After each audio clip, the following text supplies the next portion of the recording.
आज समस्त जे VLE असोसिएशन बुलढाणाच्या वतीने जे आम्ही आज इथे विविध मागण्यासाठी आम्ही इथे आलेलो आहोत.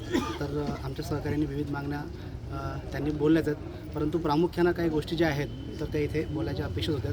त्यामध्ये आधारचा हा मुद्दा जो आहे हा खूप महत्त्वाचा मुद्दा आहे.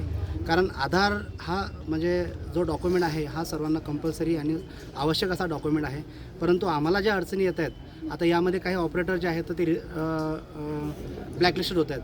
नेमकं ब्लॅकलिस्ट होण्यामागचं कारण काय आहे हे कळायला पाहिजे, जेणेकरून आम्ही आमच्या सुधारणा करू शकतो. त्यामध्ये डॉक्युमेंट रिलेटेड एरर दाखवतात किंवा इतर काही एरर दाखवतात आणि आमचे जे VLE आहेत ते जे आधार ऑपरेटर आहेत ते ब्लॅकलिस्ट केले जातात.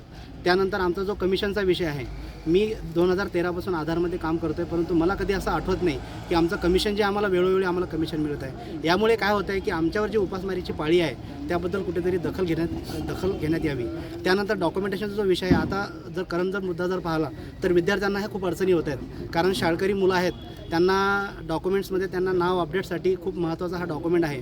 परंतु आम्ही जन्माचा दाखला त्यानंतर आम्ही डोमिसाईल हे इतर कागदपत्र लावूनसुद्धा ते डॉक्युमेंट क्लिअर होत नाहीत. या अगोदर आम्ही लाल कलरचा फॉर्म जो होता तो स्टँडर्ड फॉर्मॅट तो आम्ही लावून त्यावर आम्ही मुलांचं एज्युकेशनल डॉक्युमेंट म्हणून आम्ही वापरून कमीत कमी ती सुविधा विद्यार्थ्यांना दिल्या जात होती. त्यावर विद्यार्थ्याचं नाव वगैरे अपडेट होऊन त्यांचं काम होत होतं. परंतु हे जे आता ज्या UIDने जे हे नियम लावलेले आहेत तर हे कठोर जे नियम लावलेले आहेत त्यामध्ये शिथिलता यायला हरकत नाही. कारण जेणेकरून जो होणारा नागरिकांना त्रास आहे हा कमी होईल आणि लोकांचं काम सुरळीत होईल. धन्यवाद.